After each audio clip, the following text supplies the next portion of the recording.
I have to try and raise it. The bar isn't something that actually lowers, Mr. Cameron. Le who? The her. The bar has been lowered to depths we can't even fathom. If anyone can go down there and raise it back, it's me. Man, you are one pathetic loser. Descending to 1,000 feet. I don't see the bar yet. Looks like it must have sunk pretty low.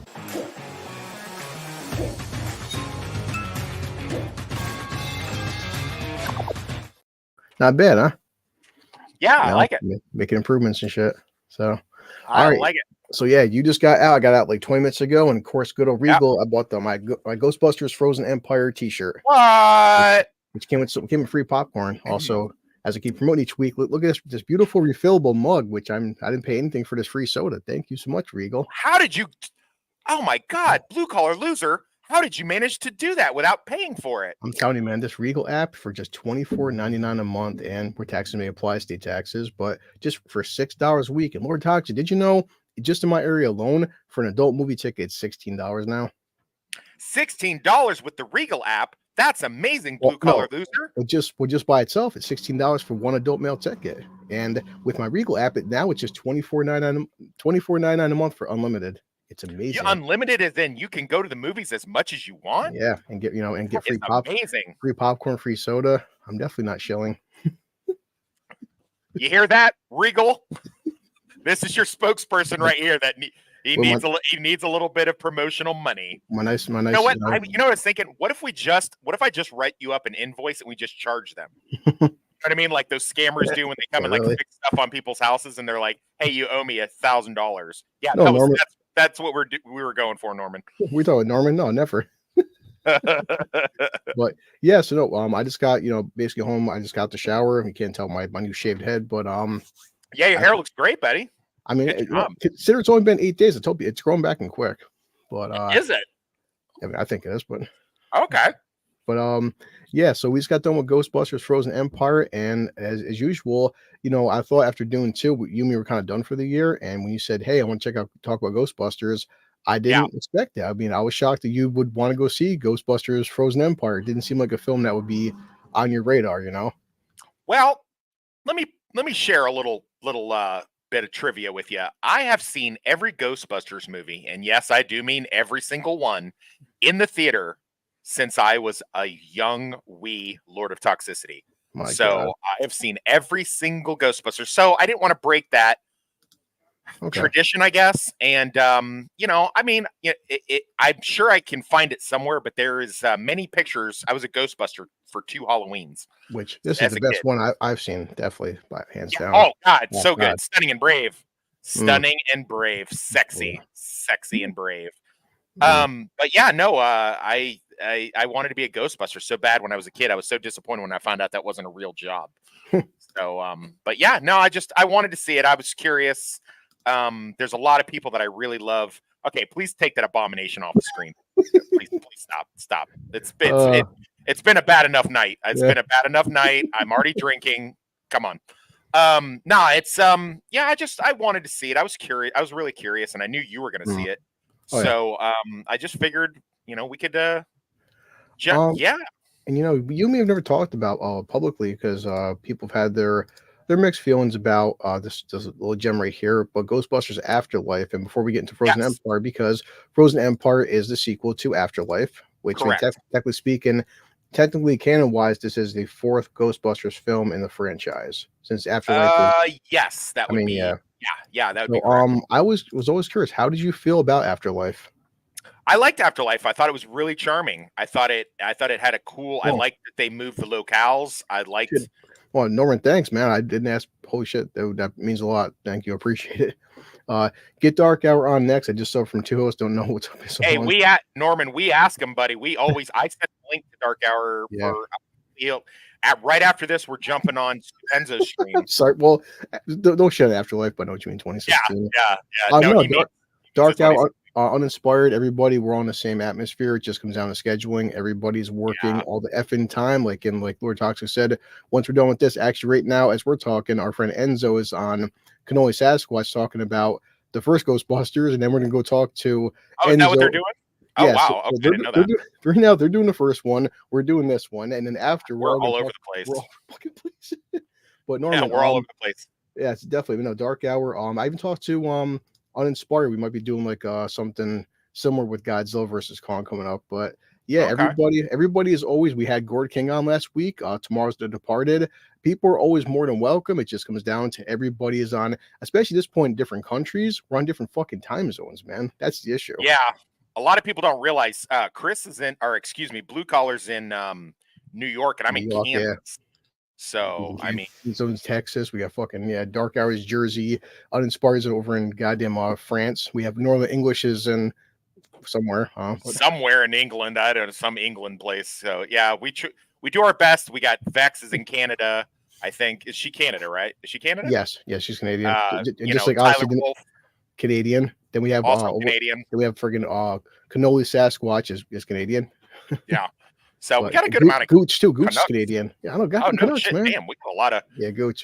Yeah, but no. Yeah, no, Norman, we're all that's- over the place. I tell everybody, thank you beyond belief, man. Because unlike other people, if someone sends me a fucking penny, it means the world to me. Because we're just two idiots drinking, talking about Ghostbusters, man. I don't. Yeah, like, we are. I never Yeah, we asked are. nor expected. It means a lot. Trust me, dude. But To answer your question, Afterlife. yes, I did like Afterlife. I thought it was Okay. very charming. Yeah.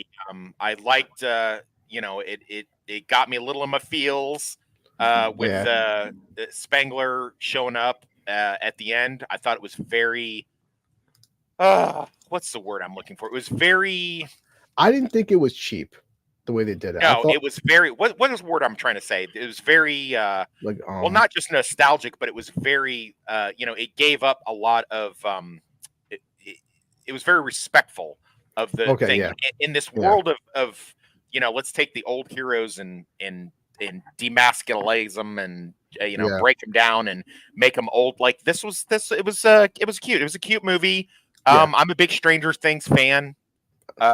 So I liked what they did with it. I liked them going out to where they were like in Oklahoma, weren't they? So they were near me. Yes. Yeah. Yeah. So I like that. Paul Rudd, he's from Kansas City over my way. So he's, to me, he's a national treasure. McKenna Grace, I've been watching her since she was the little girl genius in that movie with Captain America a while back. And I just think she's amazing. Amazing little actress. She was great on Young Sheldon.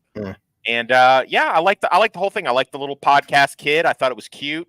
And it was a good movie. It was a good time. I definitely was happy with it. I'd have been happy if they'd have just left it there, which we'll get into here. 100%. Yeah, we said this. I mean, I know sometimes people get busy, but I do respect that. The Critical Drinker, he will stop and do a super chat catch up.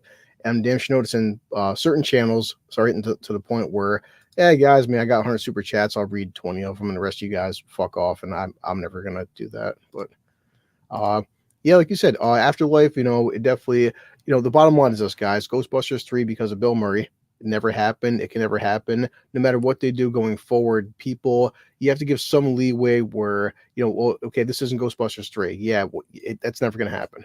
So what do you do is just like try making do with what you can. I think for me, my only criticism with Afterlife is you can tell that, the big three, good to see them. I was happy to see them, but but they all had about, Dan Aykroyd had 5 minutes, Bill Murray. Yeah. Ernie Hudson had 2 minutes and stuff, and that was pretty much that was my only criticism, is like they were just there. It felt like they were just there to like say hi, Yeah. But and plus they kind of like they brought Gozer back, which is like they brought Gozer back that after. Was a little but again, weird. that was my criticism. But like you said, definitely had some charm to it. And I feel like they did overall honor. Like it wasn't 2016. It wasn't shitting on the legacy. It was just trying to like push forward and try to add more to the Ghostbusters lore. And they probably could did more with it, but it did feel like, Jason Reitman, which is Ivan's son, he did get permission from his dad. His dad gave him his blessing. He grew up with these actors. He was on set with Dan Aykroyd and Bill Murray and Harold Ramis, and he felt like, okay, I didn't know that. Yeah, and he said like these guys, I grew up with these men, and he felt like this was him doing a big homage to his father and like the legacy of Harold Ramis. So yeah, Nice. Afterlife isn't perfect by any means, and it's never it can't be Ghostbusters 3, but I didn't dislike it neither. I do see the Yeah. criticisms, but I mean it's a decent film. Yeah, I it was a enjoy cute. it. It was a cute. I have not rewatched it since it would have came out in 2021, right? Yeah, wow, that's time flies, Is man. that right, or am I wrong? Well, Or double check 2020? out. I'm pretty sure it's 20. It's been I'm pretty sure it's It was either 2021. 2020 or 2021, but either way, I've not revisited it. I've Yep, not you're right. rewatched it. 2021. Yeah, wow. Okay, so yeah, I have not gone and back and looked at it again. And it's just, it's just one of those things where we're just like, okay, cool, this is a movie that exists. It's cute. Nice little send off if that's where they were going to leave it. Yeah. I guess it must have done well enough for a potential for a sequel, So, which I is mean, fine.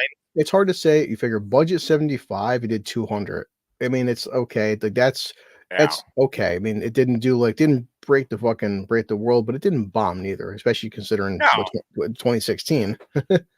Right. Yeah. But yeah, 2016, like Norman says, after, anything that's not the yeah, 2016 version, it not awful is yeah. an achievement. But I still, I mean, for the completely most agree. part, if a film costs 75 to do 200, not do $1 billion film, but it's actually still Yeah. it is making money back.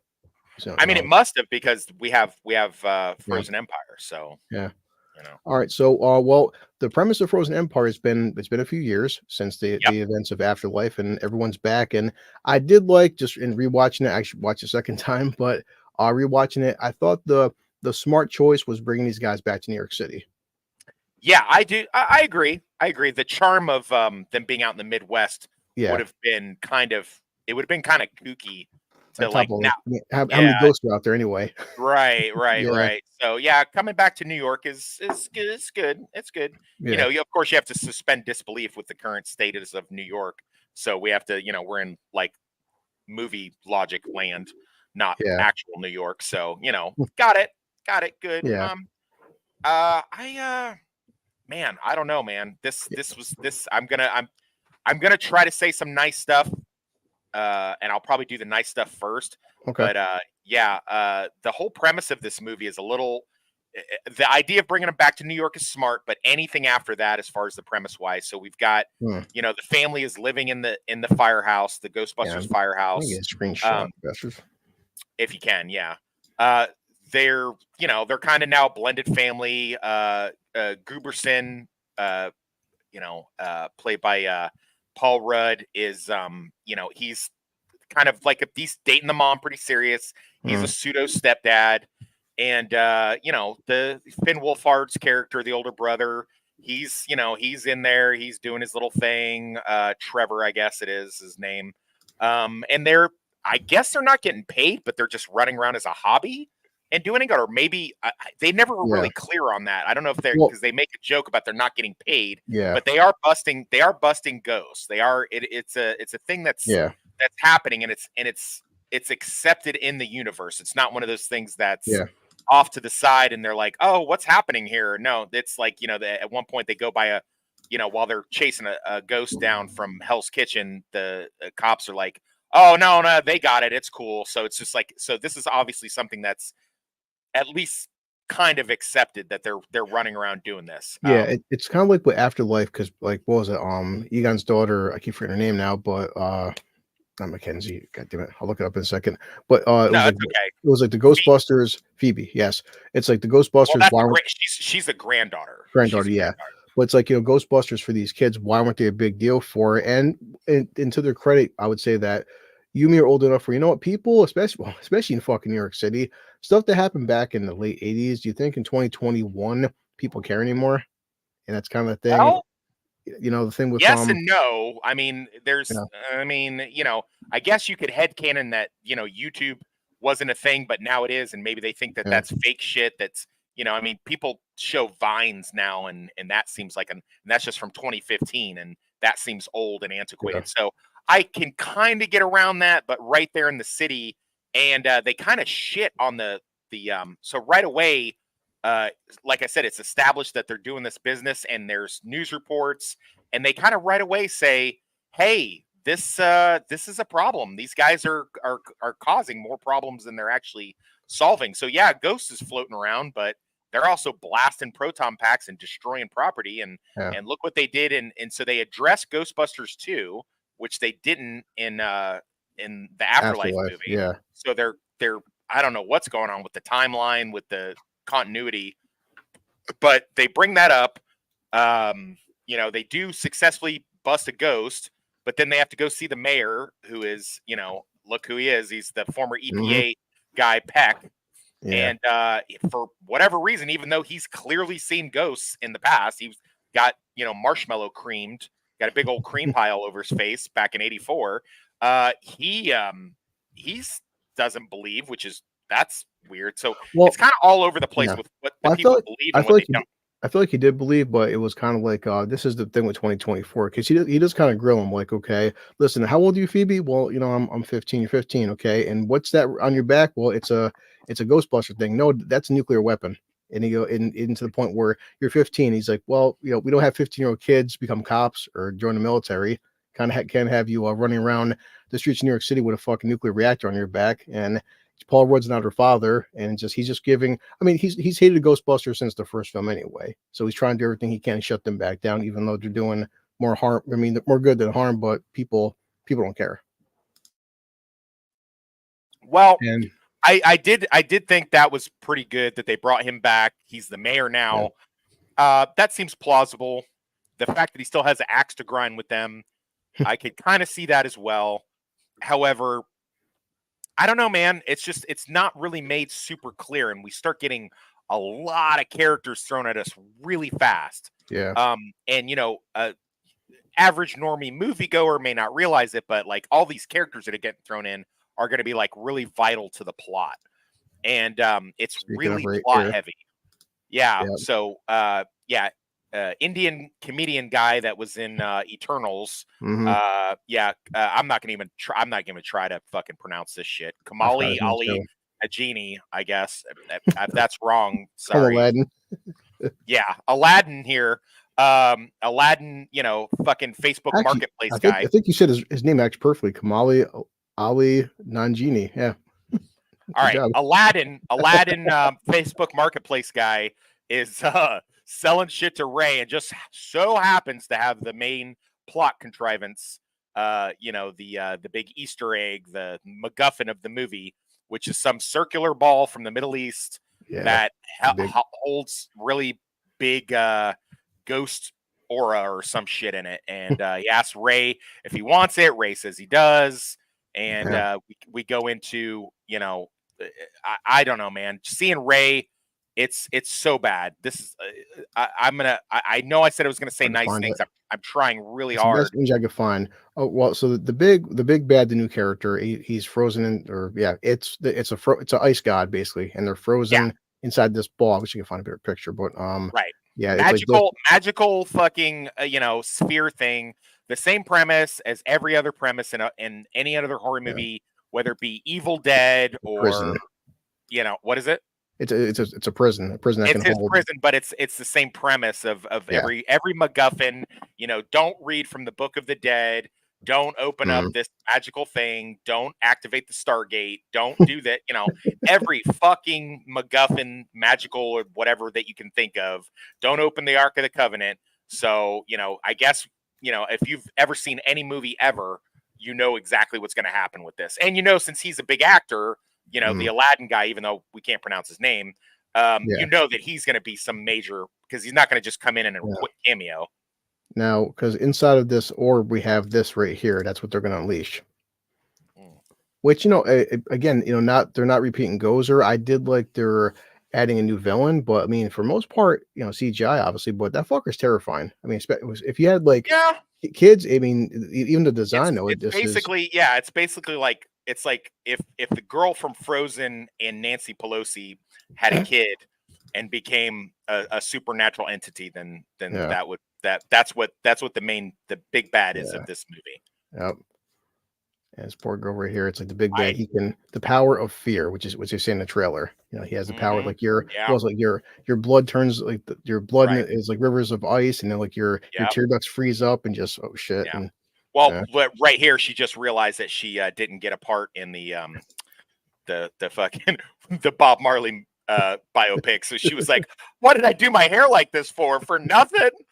All right, whatever. I'm wearing it anyway. I don't care." Yeah. So go ahead. You want to pick up the plot? Go for it. Trying to think. Well, yeah, so it's like Phoebe is just going through the whole thing where she's 15 and kind of going through a teenage girl. She's definitely mouthier in this one, but I don't mind that because Oh yeah, it's good. we've all dealt with teenage girls, they're fucking mouthy. And Yeah. it definitely the cast is kind of scattered. The one thing I will say, and I mean, hear your opinion on it. I did like more in this one than Afterlife is that yes, I said in Afterlife, for the most part, everyone just had a cameo. Dan Aykroyd's got a lot of fucking airtime in this film. Too Like, much. Too okay. much. Way too much. Yeah. Everything I watched, it was like watching Joe Biden walk around in a fucking a press conference. Like he was falling down. He's really old. He's not moving well. It's just like I felt bad for him, man. I don't know what was going on. I noticed that. I was just like, Ray, go sit down somewhere, buddy. Like, and he, Winston even pulls him aside at some point and says, "Look, man, you're too old for this shit," giving him the old Lethal Weapon thing. And he's like, "This is all I love. This is all I want to do." Definite missed opportunity. And, oh, by the way, we're spoiling the shit out of this movie in case you guys are white. So if you're watching this and you have any designs on basic plot, we have to talk about what it's about. Well, no, I'm going to spoil it. I don't care because fuck this movie. So if you have any designs on seeing this before I shit all over it, you might want to just come back and watch this after and see if you agree with me. So we get a lot of Winston as well. He's a rich, businessman. They call him a philanthropist. They never really say exactly what it is that he's doing. I kind of assume he owns like a Fortune 500 like security company or something. That would make the most sense. But he gets a lot of screen time. What's new with them being paid now? I mean, again, I give them more credit where when you first see them first hunting a ghost down, they are using drones, they are using remote control cars because it is 2024. That was cool. That was cool. I did like that. And basically what they said was that Winston, he's the one that wanted buying the old firehouse, and he's the one funding it. So like they're not getting paid, but then also who's paying for the proton packs, who's paying for the gas for the car? That Winston's funding the operation, he's just not paying these guys. So it must be pretty expensive to keep, fucking proton packs charged up and shit. I would have liked it a lot better if they were like eking out a living doing this and like, you know what I mean? Like, hey, Venmo, hey, we just took care of the Hell's Kitchen mystical dragon snake. Venmo us this. You know what I mean? I would have liked that. That would have made some more sense. It would have made it a little bit more palatable to me. But them just a throwaway line going, hey, none of us are getting paid. What the fuck are you doing it for then? The only one that really cares and really likes it and is dedicated to it is little Phoebe, the grandchild. Yeah. Again, played to perfection by what is her name? Look her name right here. And McKenna Grace. Yeah. She is great again. And just like in Afterlife, she definitely she does a very good job of like playing a granddaughter for Harold Ramis. Right. And she plays just so everybody knows, if you've never seen her in anything else, she's actually like a blonde bombshell pop star. She's like a little mini, like almost, I don't even say Britney Spears because she's even hotter than that, but like she's like a little blonde bombshell and they kind of like geek her out. And so she's believable as Egon Spangler's granddaughter. Like you could believe she is Egon Spangler's granddaughter. Yeah, because this is her right here, and so they definitely changed up her makeup for her. That's her in the film. But if you look at her right here, boy, it's she looks a lot different. This picture right there. Yeah, wow. Yeah, she's like a little like a thinner Emma Roberts. You know what I mean? Like she's like angular but they kind of make her frumpy and dumpy with the big glasses and the hair, and she manages to. Somehow, I say by her acting, because, you see movies like She's All That or whatever, and, they put glasses on a girl, or even, the abomination that was Madam Web. They can try to ugly up a girl, but you just still see the bombshell. And I'm not saying she's ugly. I'm not being a dick.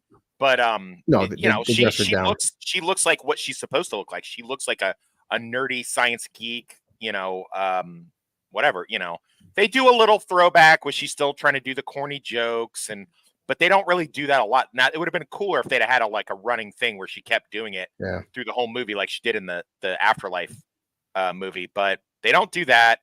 And for some reason, just bring in, Sweeney was done dirty for sure. Go back to mom too. Yeah, the mom is really mommed out in this. Like she's really. They could have the whole movie and get rid of her. I realize she kind of has to be there due to the fact that you've got Paul Rudd. Yeah. But I would have been fine with like the mom had to go take a job as an advertising agent in another city or something with just sending money and just left Paul Rudd. The mom she really drags down. I don't know what else she's been in, but I don't believe her as Spangler's daughter, number one. Number two, is she from Better Call Saul? That's what she is, isn't she? Is she Better Call Saul? I bet she is. I didn't recognize her in Better Call Saul, but possibly. But she's not. She's well, she's been in a bunch of stuff, but yeah, I don't know, man. I'm not feeling it. Like she's not somebody that I enjoy watching. Obviously she's not on my hatred level of like other actresses that I won't name, but she's definitely not somebody that I'm super like, oh yay, she's in this. Like she's okay. I mean, but she really like drags down the movie. And Paul Rudd's still basically playing himself from the previous film. He's doing the same Paul Rudd jokes. He has a couple good lines. It's Paul Rudd being Paul Rudd for sure. Yeah, at this point he's just Paul. How much more can you say about it? He's trying to be Paul Rudd is eminently charming in this. I loved every time he showed up.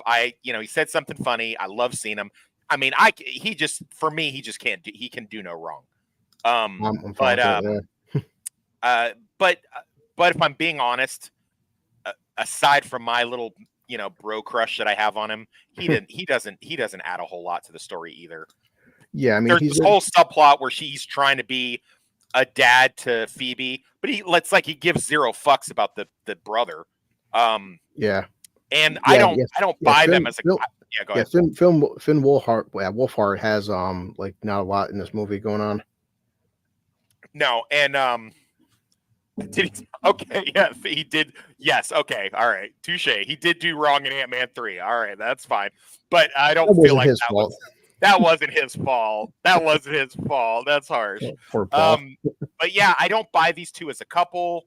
There's no chemistry there. There's a couple little cute lines, but it's mostly just him. Like he's really carrying the whole thing on his back. And I'd have just preferred them had written something like, "Oh, mom had to go to Europe," or "Fuck, mom went to the mental asylum because all that ghost shit fucked her up." And I mean, it's just like she really drags down the pacing and stuff like that.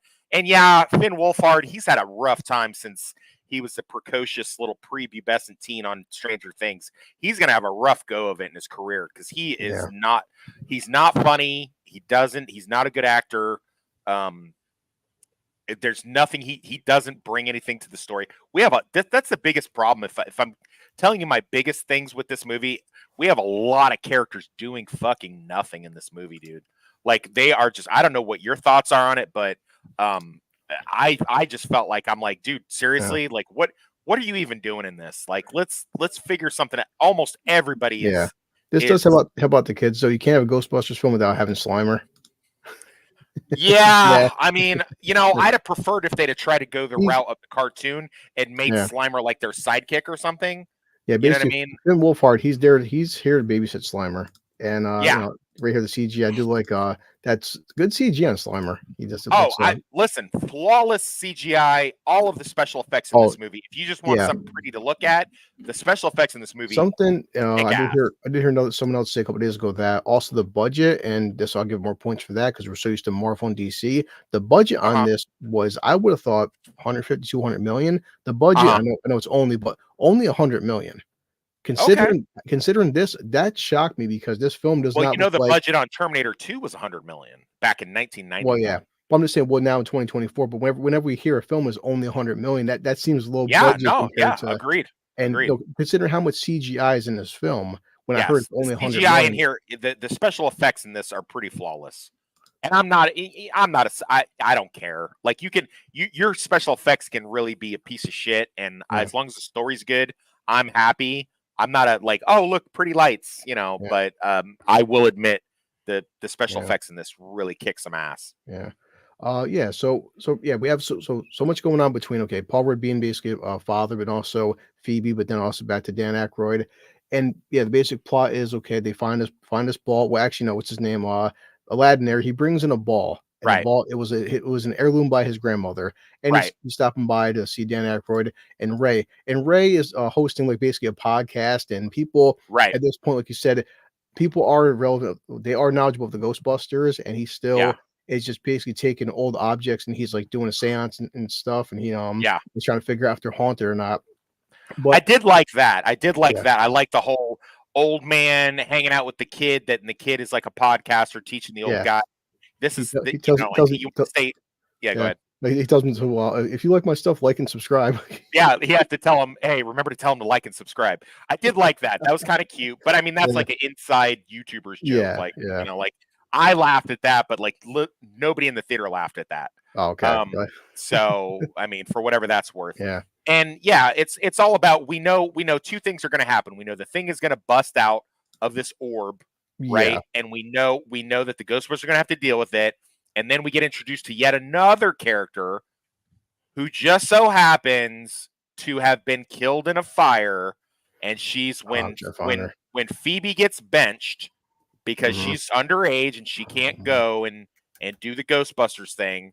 When she gets benched, she decides that, oh well, I'm gonna go just hang out in Central Park. Which, okay, let's just, we're really leaving reality at this point. Like, Mhm. she's just like a 15-year-old girl just fucking Yeah, hanging out in Central Park, but whatever. you can't And find she's pictures of playing her. she's playing Mhm. chess with a ghost. We assume that it's gonna be Yeah. Egon, and it's really Honestly, Emily. yeah. Go I ahead. first thought it would be Egon when it happened, so because the way they I did. yeah, Yeah, I think we were supposed to think that.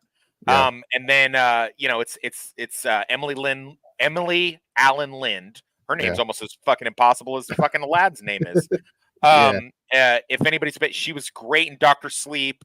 She was in The Oh, Babysitter nice, yeah. Part 1 and Part 2.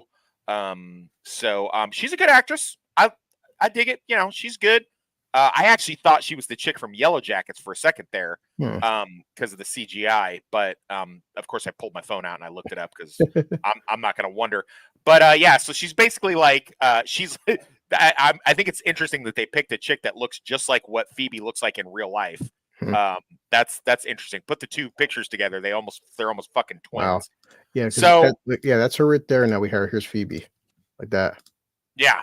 So then we begin this sort of sweet ghost, almost like reverse Casper, Christina Ricci and Yeah. Casper romance between fucking the girl, fire girl that died in a fire. She tells this Mhm. horrific story. Hey, I set my family on fire and I killed myself on accident. Hey, Yeah. oh God, you're really pretty though. Boy, I want to brush your hair. Yeah, And I think for me, my only I guess I felt I had some soft spots for that because so far in the Ghostbusters franchise, we haven't actually had any of them really talk to ghosts, interact with ghosts, like they're capturing them. You may see a ghost, they say shh real quick or a Slimer, but like she's right, actually having a conversation with her. And I did kind of like the aspect because she's basically stuck in purgatory in a sense. And she's like, I don't know why I'm here for. I'm here. I set a fire, my family's gone. I really miss my family, and like I don't know how to get to the other side. And it does that whole like questioning, like what happens, because she's even talking to Phoebe, like, what happens after we die? And of course, Phoebe right. being the the nerd that she is, well, the protons break down in the matter, and like we basically we rejoin the universe, and she, Yeah. instead of saying heaven or hell, she breaks down from a scientific standpoint what happens when we die. Yeah, and that's another problem I have with this movie. It can't seem to decide what it wants to be. Is it a sweet spiritual movie that deals with the supernatural, or is it a Yeah. science-based thing where it's like your proton particles are going to dissipate into the Yeah. universe and we're all going to be part of the universe? And then did we really, really need our stunning and brave main character where there was no hints of it before in the previous movie, but now Mhm. she's like, and she's got some kind of pseudo lesbian crush with the fucking girl ghost. Yeah, so I Um, wasn't sure about that too. Like, oh, that's I'm glad you brought that up. I don't know because that's the thing we have in 2024. If these two were best friends in 1984, it would be two females that were friends. Now, No, now if two no, females, they were rubbing it in your face like when your yeah, dog shits on the carpet. No, they were pushing it down. It was so, Mhm. oh man, it was so heavy-handed. Not only that, you have this character that just randomly gets introduced. Now, it'd be Yeah. one thing if it was like like if they took a chapter out of the Frighteners um, book and just said, hey, she's just randomly getting hit up by all these different spirits. So this is not anything weird.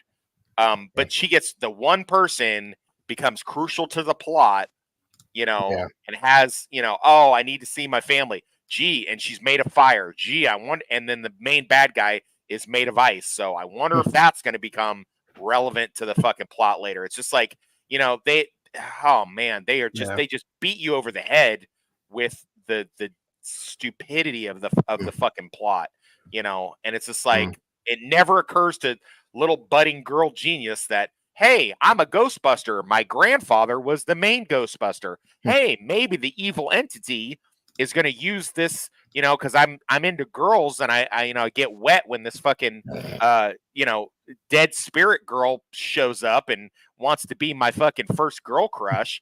Maybe they're using something against me. That never occurs to her for even a half of a second. Like, come on, dude, you ain't that much of a genius if you can't figure that out. Well, after that, we do get back to Winston, and this is something I did like, where Annie Potts shows back up, which is that was kind of cool. See Annie Potts, and something's happening with the containment system there. What's going on? Well, we think it's overflowing, and of course, Paul Rudd basically says that, yeah. So you guys were, for the past 42 years, we're just shoving ghosts endlessly into this firehouse and this containment system. When Annie Potts is like, well, it was the 80s, we weren't thinking about 40 years ahead. And it does, that is kind of a cool question, where it's like, yeah, eventually with the vault, remember in Ghostbusters 2, they shut it down, but then of course you turn it back on. They turn it back on, recapture the ghosts. Yeah, after so much time passes, this thing's eventually going to get full, right? And it's like, oh shit, now we have a situation where everything we've caught the past 40 some odd years, now what do we do with ghosts, because we can't contain them anymore? And Winston, because he has paid for everything, he has a new team, and now they want to have this new technology, and they build like an even bigger, better super vault. But he even does say, Winston's like, we still, after all this time, still have a lot of unanswered questions. We still don't know that much about the afterlife and about ghosts, and it's kind of like, it kind of scares me dealing with this new threat coming up, this new ice god. I mean, I do like, I mean, I could have shit a better script than this, if I'm being honest. But I did like the fact that, so in case you don't know, or in case the audience doesn't know, let Lord of Toxicity do a little exposition for you. So originally, the idea of Ghostbusters was supposed to be like, they were tradesmen and plumbers. Like, there was supposed to be like Ghostbusters in every major city, and they were supposed to be like blue collar workers. See what I did there? Blue collar workers that would go and deal with these problems and bust these ghosts. Now, obviously, 84, they weren't able to realize that dream. This is what most people consider to be Ghostbusters 3 is the Xbox 360 video game, or PS3, if depending on what system you had. Where they do have, it's like a business. It's like going to work for Roto-Rooter or something like that. And then that is just that's how they do business. But it is realized a little bit here with the amount of people that are involved. They have a lot of stuff going on, and they have the big, Winston Zeddemore is the philanthropist that's funding all of this stuff. So okay, kind of cool, but they don't flesh that out. They don't do anything with it. It's just these small, like what makes these okay? Yeah, maybe the girl genius would be good, but he can't go hire like ex-contractor mercenaries to like run around with the proton packs and something like that, and get some kind of secret clearance, or this is just really done haphazardly, and it doesn't really make a whole lot of sense why you would do it in this way. And it's just all focused right there in New York. Like in Ghostbusters 2, they had a reason why all of the stuff was centralized in New York, and to a lesser degree in Ghostbusters 1, or a greater degree, depending on how you look at it. And they even come up with a pretty good excuse why everything's centralized in Oklahoma and in Ghostbusters Afterlife. But they don't say like why now, like what is the big deal now with this? And we go with this really kind of convoluted plot stuff. They get the British guy is working with Winston's granddaughter from the Afterlife movie, and for whatever reason, You know, he's so dead set against the children being put in danger, but yet he puts his granddaughter in danger, which is weird. And you know, they're collecting artifacts from Ray. Ray is their Yeah. conduit to the crazy artifacts. The artifacts give off some sort of spectral analysis, and you know, and so they put it in this machine that can activate it. Oh, well, here's a good idea. Let's take the sphere that we shouldn't be activating, which the subject matter expert specifically says, the little chomo from the library specifically Right says, here. don't open it up. It's Patton Don't Oswalt. activate it. Yeah, Patton Oswald is just like, hey, don't open this thing up. Don't mess with it. So what's the first thing they do? They bring it to the little spectral analysis thing and put it in there to see what kind of ghost is inside of it. Oh, well, that was Yeah. fucking genius. Yeah, he gives the whole exposition of what happened. Like basically, this ghost wanted to take over the world, and a bunch of fire starters or fire shamans were able to stop it. Yeah, and seal a bunch of Indian dot not feather fire breathers. You know, were able to put the thing down. So you know, and of course, wow, what a crazy coincidence that It just what's so his name? happens. It just happens. We Yeah. just happen to have one. In We the just cast happen to right now. have one, and Like, Aladdin, right here. the Indian Facebook Marketplace con man, is going to be able to be our fire breather guy or whatever. So yeah, it's just we go into this. Man, I was really like looking at my phone a lot during this. It was really dragging on. All the charm, all the good vibes that I had gotten from Afterlife were just it was wasted, man. You know, we get to the third act, and of course, the fire girl decides that she's gonna her thing is, so she can move into the afterlife, she has to pull a Trojan horse. And well, so the whole premise is the ice god. He can control their ghosts, and that's Right. the thing. And what happens is, she's building up a friendship with Phoebe, and Phoebe's like, "Oh, my family, they're against me. I'm so sick and tired of this. And only if we could be like better friends in person." And well, it just so happens I have a machine that it takes the ghost and pulls ghosts out of these objects. Sure. And in theory, we haven't tried it before, but in theory, it could pull my spirit let out. me just go in that. Yeah, let me just go in that so I can get my first finger fuck with the afterlife. Yeah, because I had my first girl crush, and unfortunately, you're dead and I'm alive. So let me go jump in this machine untested and turn myself into a spirit so we can have prepubescent girl finger fuck sex. She goes back in there and she pulls her spirit out of Winston's machine, and now it's like, hey, look, now we can be friends and be ghost pals. And I'm sorry, that was the whole point. I set you to fuck up. And wait, what? Because she says, so a human has to do the chanting spell to bring this super ice god back to life. And thing is, this ice god can't control humans, but he can control you in ghost form. And then Phoebe's body is mimicking the fucking incantation to bring this thing back to life. And so basically Phoebe inadvertently just caused the fucking apocalypse. Yeah. And gay. Oh, Phoebe's gay, by the way. I didn't see them kiss. It doesn't count. She's gay. But yeah, and we're building up to, and I guess Bill Murray. We knew Bill Murray wasn't going to have too much airtime, but at this point, he was. They're trying another useless cameo. Well, they're trying to see. He pops up, of course, because we're expecting him to. He's fucking with the Aladdin guy there and pissing him off. Remember, he's like, I did like the lines there. It's like, we're trying to figure out, okay, puppies. Do you want to kill them or love them? Love them. He's like, wow. So children, like children, you want to eat children? Wait, what? He says, you mean human children? Are there other kinds of children? Are they related to me? Why would it matter if they're related to me? That's a weird question to ask. I still think Bill Murray for when he's there, his I guess Murray, I just oh god. But he's throwing a fucking pen in the guy's face, and the guy's getting pissed off, and you see in the background a flame. A flame is like, whoosh, and like, wait a second, Again, like Patton Oswalt just broke down that, if only they had these people that had magical flame powers, and this guy can mysteriously, he's not possessed, but he can control fire. I wonder if that'll be relevant later. Oh, definitely. And Yeah, like you said, then Winston has a he basically has a talk with Ray, and Ray's like, it's this is we should be living our golden years. You almost got these kids killed, and he's like, he's like, go out to a beach and get a tan or something. You could probably use a tan, and just Winston, these are my golden years. I still want to be in the game. I want to have fun, and you're like, you feel bad for him. Ironically, of all the old Ghostbusters, Winston is the one that's the most full of life. Like, he actually looks like he's doing something. You know what I mean? Everybody else is just like, you feel sad for him. Just like they're just like these old guys that look like they're gonna a stiff breeze would just blow them over. They're so unnecessary to the plot, including Annie Potts coming back to play Janine.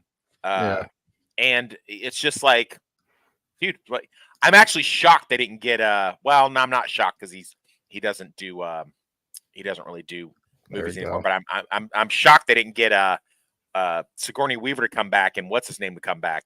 You know what I mean? The little dork from Rick Moranis. Rick Moranis. Yeah. Although I know Rick Moranis gave up on Hollywood and stuff like that. So, and that's cool. And you know what? Good for you, Rick Moranis, for sitting this one out, buddy. Because it's just sad. Their whole presence is as impotent as their proton packs when they shoot them at the fucking ice god, and he just turns them into frozen icicles. Well, that's our third act. Everybody shows up, and everyone's gonna put their proton packs on, and even Winston's like, sure, I'll put my proton pack on as well. And like you're saying, this new ice god is so fucking powerful that they start shooting up proton packs, and he's like freezing the proton pack in midair. Yeah, he turns them into dreamsicles. It's crazy. Yeah, and it's just yeah. Come on, man. I did think it was kind of cool though. This being is so fucking powerful that they can't stop it with the proton pack. And I mean, okay, he's like the princess from Frozen on HGH and gear. But like, I mean, come on, like these are nuclear accelerators. You're telling me that this guy that can control a little lighter of fire is going to be that's more. So if that was the case, why didn't they just get fucking flamethrowers and shoot flamethrowers at him? Gas is a lot cheaper than nuclear power. True. And it doesn't matter because nuclear power that doesn't make any sense. And there's some MacGyver moment where Phoebe is like putting brass or copper, whatever the fuck, and that's going to conduct and make it a super proton pack. Oh god, yeah, because it's right here because they go back to his grandmother, her back room. Of course, cool. It's a very inconspicuous back room in New York City, but it was all like brass. And I guess apparently back in the day, brass was like a magical conductor, and it was good against evil spirits and shamans and conducting things like that. So it's the silver bullet for these. Yeah, because the proton packs can't hurt the big bad, but because she had some brass. Actually, remember she said too, it's got to be magical brass, and because she starts chopping up the pole from the firehouse because that's been enchanted by being used so much, and I don't know. I mean, the first thing she's like, "Oh, we need copper. Copper is the thing that will." She's like, "Oh, we don't have copper. The people stole it in the 90s. Oh, well, how about brass? Well, how about fucking aluminum? How about silver? How about fucking, let's just go down the periodic table and just start naming off elements that might I've had people in my neighborhood, a couple of abandoned houses, people were taking a lot of copper the past 10 years. I'm sure you have, my friend. I'm sure you have. That's why I left it that joke. I'm like, yeah, I get it. Yeah, and they go fight the big bad, and yeah, you saw it coming. Her ghost pal has like a change of heart. Yeah.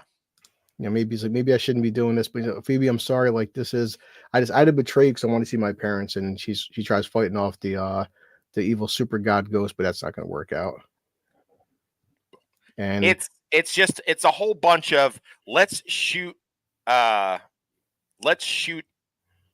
different people with different laser beams and fire and see if it works. Like they're just basically just throwing a bunch of shit at it. Whereas like, you go to the first movie, right? And the first movie, it's like, okay, be careful. In the beginning, they set up, don't cross the streams. You cross the streams, it's bad. Got it. Later on, hey, we're going to have to cross the streams in order to close this gate. But wait, I thought that was bad. Okay, yeah, it's bad, but it's really like our only chance. Whereas now it's just like they're throwing everything in the kitchen sink against it, and it's just like, come on, dude, seriously, like, it's just dumb. It's dumb, man. It's just a bunch of dumb Yeah. shit. Well, and that's basically the end sequence, or the third act is they have to, they have to find a way to kill the frost god, and through the power of friendship and love. It's how you gotta kill The him. power of friendship and love saves the day. I think for me, Amazing. like the only thing I did like was that the fact, just seeing them all come together to fight this thing was, I felt it was kind of good seeing the old and the new, in a sense that, I guess, like you were saying, Dan Aykroyd, the guys in the Surprise used to be, but like in terms of the storyline and canon, he's not a Ghostbuster anymore, but he's still there for knowledge. Like the kids, like Phoebe and like little podcast kid, they keep going to Ray for like knowledge. Plus, he's helping out Winston, constantly bring him artifacts. And like I like the fact that we're so used to these older characters being useless that at least in the storyline, Ray isn't just sitting around waiting to die. He's actually helping out as much as he can to help out, these new generation of Ghostbusters. Yeah, Like, no, that's fine. That's fine. I'm glad it's like, he's not pulling a Luke Skywalker by any yeah, stretch of the imagination. But I mean, it's just like, the lion in front of the library comes to life, and Ray just falls over himself and falls down. It's just yeah, like, it was pretty. like a sad fat old man. It's just like, I'm just not interested, Ray. I'm sorry, man. I mean, your Oh. golden days are behind you, my brother. Yeah. I don't know what to tell you. That's what I mean, but like if you did have a Ghostbusters 3, in a sense that this is, to me, it would be, in terms of like that plot design, more of a Ghostbusters 3 in the afterlife, because they're back in New York City. Obviously, Ray, Venkman, and Winston aren't Ghostbusters anymore, but they're still helping out the best that they can to the new generation of Ghostbusters. Like that plot should be handing the torch. And Ray, at one point, you see the hearse go by, and he just smiles, like that kind of remembers it, but he still can be valuable. Yeah, that was a good scene. That was a good scene. I did like that. I did like, he's in his bookstore, the occult bookstore, and then the Ghostbusters mobile goes by, and he kind of has a grin. He's like, all right, cool. Yeah. No, I did like that. Yeah, that was good, like, but I mean, I get what you're saying with Dan Aykroyd. I just like, I like the I feel like, the storyline, at least it treats Ray, Venkman, and Winston with respect. It doesn't shit all over them, because we're so used to that now. yeah, man. But in the third act, like, we have these crazy ice spikes popping up everywhere, which somehow managed to don't kill or harm anybody. It's like, I realize that, it's like, oh, we have to, it's like the movie remembered that it's a PG-13 movie, and just like all these random ice spikes come up, and nobody gets like impaled by him or anything like that. I was kind of wondering at myself, like, why didn't that kill anybody? So, and then, they basically all just get neutered at the end. They've been keeping the little Stay Puft Marshmallow babies around as like pets. And then in the third act, they do the same scene beat for beat, where Podcast is inside. Now, he's also criminally underused, I will say. Podcast is in the ectomobile trying to get the drone going, and the little Stay Puft babies are jumping on him just like they did in the Afterlife movie. It's like, dude, you guys got lazy and just wrote the exact same scene over again. It's like, come on, man. Like, this is just, it's and we're supposed to have this redemption arc with Aladdin, Facebook Marketplace guy. He figures out right in the nick of time how to use his firepower. And then also at the same time, the little fire, suicide girl, we'll call her, she decides, oh, hey, I'm going to help out by having when she shows up with that one match that doesn't light. Oh, I wonder if that's going to show up at, late in the day. I mean, it's like so heavy handed, and it's just all the charm and the goodwill of the Afterlife movie is really wasted in this one. Almost nobody has anything to do, and the people who do have stuff to do, they're just it's just high. It's exhausting. I don't know about you, man. I was looking at my phone the whole time. I really could. I was like, man, I hope we can just hurry up and get out of here and go do Tales from the Dork Side later. Like, I am not interested in any of these people. I mean, like I said, I guess right now I'll just give you my three nice things. One, I'm glad they sort of kind of touched on the fact that, they turn the Ghostbusters thing into a franchise business, which is what they always had intended. So that's kind of cool. Yeah. I thought Winston was a really good protagonist. I'm glad they gave him some spotlight. I would have liked to have had more Winston, fighting the powers that be. I also enjoyed Paul Rudd being charming Paul Rudd as usual. So I did enjoy those things, but I don't have much else nice to say. McKenna Grace was great, but she's wasted. The writing is fucking terrible. And okay, like I said, I'll caveat on what I said before. The special effects are immaculate. They are great.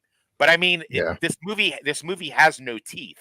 It's like when I can legitimately remember watching the original Ghostbusters and being kind of a little scared of it. I mean, yeah, it was funny and the humor broke the tension, but I'm like, there's nothing about this where I was really worried about any of these characters. In the first one, I kind of thought like, damn. The first one damn sure was more horror than comedy. Some comedy aspects. Part two damn sure had like a lot more comedy aspects. But yeah, we I think at some point we're all going to rewatch it for Tuesday, the first one. But yeah, the first one damn sure feels a lot more scary, especially just when Sigourney Weaver and Rick Moranis are friggin' dogs. And I was only 7 years old. I was only 7 years old. Saw it in the theater, and I was scared of that dog. Yeah, you're right. And that dog. Yeah, when that came out, that shit, I think I was like 4, but I was 4 when it came out. But whenever I did watch it, I remember being a kid, that used to scare me. I was like, yeah, no, the first one has teeth. It's a comedy, but it's horror first. Yeah, part of me, I mean, I won't lie. It's a hard sell because like if one of them would have died in a sense, like Dan Aykroyd, Bill Murray, or Ernie Hudson, it's like would that be is that disrespecting the characters or raising the stakes? Like, they killed off Egon. Now, of course, they had to because Harold Ramis was deceased, but R.I.P. Harold Ramis. But that lent itself to a pretty good amount of suspense with the Afterlife movie. There was no suspense with this. I never, they had a couple jump scares. They didn't do anything to me. Jump scares usually don't really, if I'm being honest. But I was never really worried. I was never really invested. I was rolling my eyes a lot in this. So, and that's not something that you want. This is, a treasure for me. Like I said, when I was a kid, you could have caught me. I had a backpack with an old extension cord attached to a plastic, Uzi that I had chopped off the nose of, and I was pretending to be a Ghostbuster running around the house all the time, busting ghosts. This did like nothing for me, man. And I was a huge fan of the cartoon. My son was a huge fan of the video game, and I loved to watch him play it when the video game was out back in 2012. This is, I'm a big fan of the second one. I think it's extremely charming. I did like Afterlife. If I have to put them in order, I mean, I'm going to go, obviously the first one, and then the second one, and then Afterlife way below those, and then this one way below Afterlife, and then of course 2016 bringing in the rear. But I mean, and that's me being charitable. So this is not a lot above 2016. Man. I mean, it's not as cringy with the dumb jokes and the dumb all female protagonists, but it ain't much better. It's definitely not a good movie. So I went to at the end when they all come out and the mayor, because remember he's trying to take down the Ghostbusters and publicly, hey everybody, we have to support the Ghostbusters. When fucking Bill Murray's talking to him, he's like, "So mayor, how you doing?" You hear the background, "Hey Dickless." Yeah, that's fine. Member berries. I also like that they had the head librarian had a restraining order on Ray to come into the library. I like that too. But again, I like that doesn't those small nods I like though. Yeah, it's fine. But I mean, you can only jingle your keys in front of my face so much before I'm going to be like, yeah, member berries. Yeah, whatever. Just hearing someone in the crowd yell, "Hey Dickless," I'm like that got me. Yeah. I just think that, that doesn't make much sense either. Like he's been on this warpath for them and he's been ignoring the supernatural in order to get him. Well, I mean, and he's just going to stop. Why? Because there's a crowd outside the building that is chanting Ghostbusters. Like, I don't, I don't know. I don't buy that. I think he's wasted. I think everybody's, I think besides Paul Rudd, everybody's like wasted in this movie. Nobody gets it, and I would suspect that Paul Rudd probably ad-libbed most of his lines, which is why they're good. There's nobody in this that I'm like, oh yeah, awesome. Like nobody had a like. I'm not cheering for anybody in this moment. The podcast kid he's still pretty cute. He had some cute moments. Yeah, I don't. And McKenna Grace is just she's just wasted in this, man. Like they did so good for her in the Afterlife movie, but in this one, it's like they fucking forgot about her, man. They made her like, just this pensive little, girl that has a crush on a ghost girl and gets, tricked. Just everybody in this movie's they're just wasted. I just don't care. So I don't know, man. I guess I'll wait till you do your questions and then I'll answer them as best I can. No, I think a good hour is good for us because we have another stream coming up. But yeah, not much more. You don't want it. We're not doing the 3 Oh questions. no, we're doing just but we're about to end it in a minute because sometimes we go longer. Like with Doom, we had to go longer. But let's see. So my 3 questions I always ask myself, but you and anybody is that okay? Number one, actually, I can't pull the picture. I can't. But I always say number one is okay. Did I like it? I didn't hate it as much as you did. I definitely feel like there is bloat. And I think I'm more softer on it than you are, only because, like I said, I'm so used to especially straight white male elder statesman characters being shit on so much. The fact that they didn't shit on the characters. And the member bearers did kind of like get there with me, but you're definitely right that the problem is now the cast, now you're getting fucking 15 main characters now. And the problem is when you get 15 main characters, not everybody's gonna get the most airtime. I would say that Phoebe and friggin' Ray have the most airtime in the film, which is kind of strange. I agree. Yeah, they do. They do.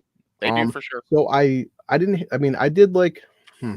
enjoy aspects of it. I mean, I didn't just look as much, like you said. The special effects were fantastic. I did like, in a sense, adding to the lore because 2 was a couple years later, but they kind of they were all kind of like they broke up and stuff. They're kind of broke. Afterlife is just like, hey, we forgot about the Ghostbusters. Now we're into the territory where now we're adding drones, we're adding cars. Winston's going to start adding different ways to have better proton packs. They're going to start expanding, like you said, they're turning it into like a job in the sense that now they might start getting like other teams of Ghostbusters. So they're not just doing the same old shit over and over again. Those aspects I did like, but like you said, though, the problem is, for having his whole team do this research, they didn't do much with it. Right. So did I like it? Yeah, it was okay. I just gave it more. I gave it more leeway than Afterlife, only because Afterlife, the 3 of them were just basically cameos. And this one went, the 3 of them, except for Bill Murray, they had a lot more to do in this one. Okay. All right. Fair enough. But yeah, so asking you, like, so did you like it? No, I did not. No, I did not. I did not like it. Next question. Okay, well, see, number 2 is okay. I was asking, would I recommend it? Yeah, I mean, I would. It's something I probably would wait to rental. I mean, I wouldn't rush out and see it, and even a matinee is kind of stretching it because I didn't pay for it. But I would say that just because, like, there's the things we talked about were good special effects. I did like adding to the lore. I would say maybe check it out on a streaming service, but I wouldn't rush out and see it. And I mean, that's just my recommendation. It's not, it's debatable if it's better than Afterlife. Yeah, it's never gonna be Ghostbusters 3, but I just, like I said, after 2016, I guess, I don't know. I feel like the bar is so fucking low at this point. I'm giving it more points than it probably deserves. I guess. Yeah, but would you recommend it? I would not recommend. I would recommend you go to, if you are thinking about going to watch this, get yourself a copy of the original Ghostbusters or Ghostbusters 2 or even Ghostbusters Afterlife.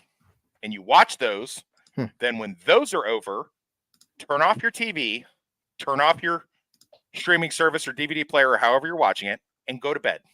That is what I recommend. I recommend you stay as far away from this as you possibly can. Leave this alone.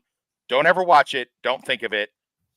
If you're gonna cap it off with Ghostbusters Afterlife. Leave this piece of shit in the toilet where it is.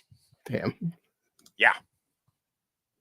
Called a piece of shit. So yeah, final question. Well, I said I didn't pay for it, but let's see what I recommend paying for it. Yeah, like I said, I would not rush out to a theater and see this. In terms of me, there you go. in terms of me paying for it. No, I would say give it a rental or like stream, like Amazon, Netflix, or probably go to Amazon or HBO Max or something.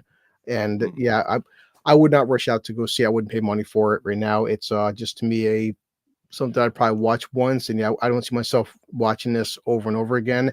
Like you were saying, even with Afterlife, there's aspects of Afterlife I could probably watch again.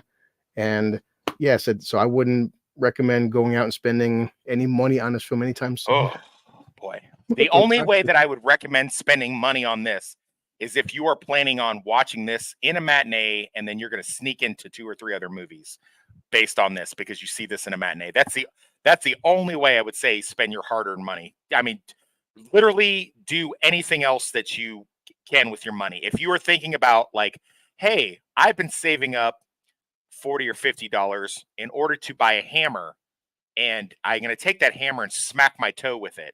That would probably be more enjoyable than watching this piece of shit. This is so stupid and so dumb. I really regret. I'm glad I snuck in snacks in my jacket and did not spend any money more than and I did. I also have the Regal app. I don't have the high class Regal app like Blue Collar does, but I do have a Regal app. So I did save $1. So I only spent $12 on this movie. But that is $12 that I wish I could get back. I wish I could have just gone in there and just said, you know, hey, I got to leave early. The theater didn't like. I only finished this movie because of the fact that we're doing this review. Had I not, I would have left and asked for my money back and said, hey, my wife is giving birth and I have to make it to the hospital on time. This is not something you want to waste your money on. Please don't waste your money on this. Yeah. If you never listen to anything I say, don't waste your money on this. No, I agree with you. I would tell people though, I'll hold off on your money. I mean, I like my t-shirt, but that's pretty much it. Yeah. All right. So we always say so I already know your answer, but like yeah. So we have the bar. There's at the bar, there's lower in the fucking bar. There's this bar is underwater, baby. This bar is underwater. It's got rust on it. If you touch it, you're gonna cut yourself and need a tetanus shot. Like leave this bar is as low as it goes, baby. This is I'm a little more forgiving. I think with some WD-40, there's enough there where I did like part. See, I did like parts of it. That's my problem. This bar is only slightly higher than the bar on Madam Web. It's only only just because the people in this movie actually can act, and the special effects were really good. That's the only reason. Before we head out, I'll try something different since you disliked it more than me, but I don't disagree with you. What do you think if they would have kept the same premise? Okay, bring it back to New York, keep the same cast. How could they, in your opinion, because you are a writer and you do have a lot of insight on plot points, like what do you think that they could have did better? Like, I mean, I'm assuming probably like focus on the character instead of stretching the characters out so much. Like, strip down the characters. Winston was great. Keep Winston in there as a philanthropist. Give the mom something else to do. Keep Paul Rudd in there, but find a better reason for him to be there. Maybe the mom even passed away in between the movies. I don't really think anybody would have given a fuck. Have the OG Ghostbusters, except for Winston, die stopping this guy. Turn this more into like a horror movie. You know, stretch that PG-13 as hard as you can, because I've seen some horror movies like The Boogeyman last year that were PG-13, but were still legitimately scary. Go for a little bit more scare. I'd have leaned into that element. You know, way too much exposition. I would have just dropped it down, and I would have had Winston starting up a business of a bunch of, you know, like the original plot, a bunch of Ghostbuster stations in a bunch of different places, and have that start out really good. Like Phoebe and her brother are like consultants that are like telling these guys this, and then these guys that they bring in are like, you know, jughead, like dumbass, like ex-military types like me that come in and go, hey, little kid, I don't need to listen to you. I know what I'm doing. And then them get overconfident and fuck it up with the ghosts, them cause the thing where they get the sphere to open or whatever. And then the kids have to come in and save the day because the overconfident ex-military guys or whatever, contractor guys screwed the pooch with that. That would have made it. And then have a little bit more consequences. Have some of these things, you know, actually like shut down services, and some people actually get unalived. They could do it off screen and just be like, hey, we had so many deaths. Remove this whole plot point with the firewalker guy and the fire girl, and if you're gonna keep her in there, this little like pseudo lesbian romance, get rid of that shit. Just bring it in where like Phoebe's feeling distraught and this girl came in, and like over time, like ever since they left Oklahoma, the girl was like one of her friends, and like she's like the only girl that she could talk to, not some random chick that just pops up while she's hanging out in Central Park playing chess. Have her for a bad guy who's this bad guy is very powerful and looks very aesthetically pleasing. Yeah, like you said, they didn't do much with him. Like everything felt very safe. Like if he would have started killing a couple of people, like it would have been a lot more terrifying. And like, oh, this big bad that can like they said freeze your tear ducts and like have like your veins like lock up and you're like when this guy shows up, half of the contractors and the OG Ghostbusters going in, because they're like, hey kids, we're gonna handle this, they get wiped out, right? Like off the rip, they get wiped out, and they're like, oh shit.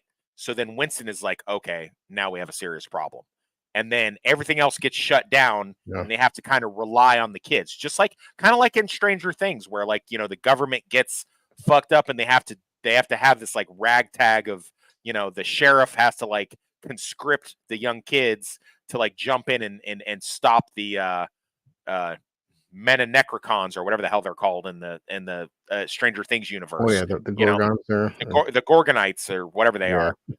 So like have it something like that where they're they lose all their resources and their backs are against the wall. It's just like everything was just way too convenient in this. Like, hey, they took our proton packs. Hey, we got a whole truck full of new proton packs. Cool. Like this is like everything was just way too convenient and easy. Make it a little bit more make it where they can't even rely on the proton packs and they have to raise a book of the occult store and find a bunch of ancient like supernatural weapons that they have to fight the supernatural with. Something like that. So I don't know. That's what I would do. Even seen posters like this. It's like the first two films, like it's funny seeing Statue of Liberty, but it did seem like, especially them being back in New York, that like it more was at stake. Because at one point even Phoebe says, oh, I'm a Ghostbuster, like I saved the world. And even like in Afterlife, you felt like there's a lot at stake. And just something didn't seem as menacing with this this big bad as I was never worried. I was never scared in this. And like nothing ever seemed this. And to be fair, Ghostbusters 2 was also very tame. Like you never really worried about the river of slime and stuff like that. But Ghostbusters 2 is still charming, in its own way. And it's Vigo was for his little bit of a part was actually pretty scary.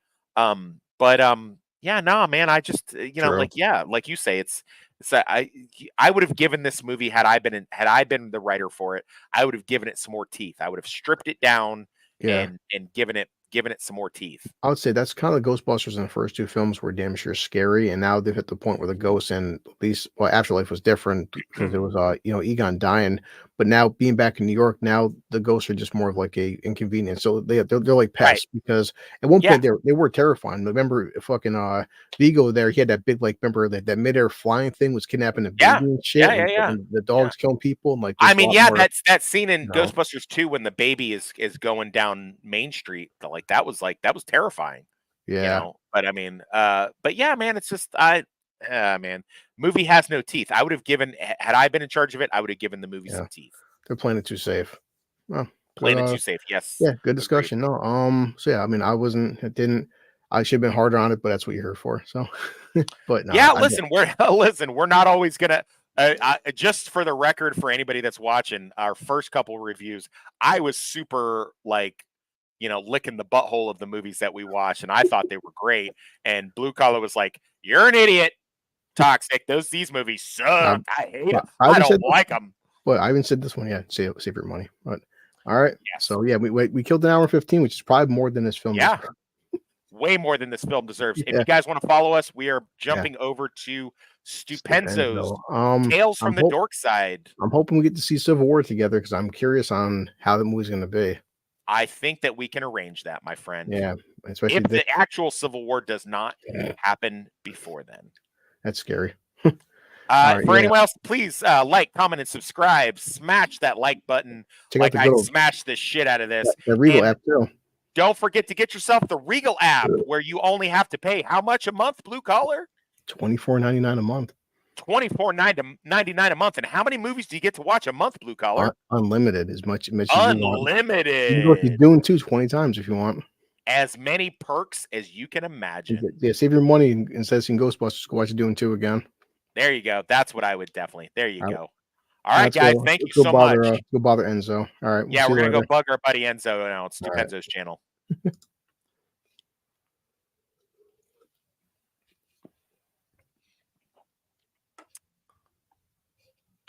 Ghostbusters! She said it's busting time.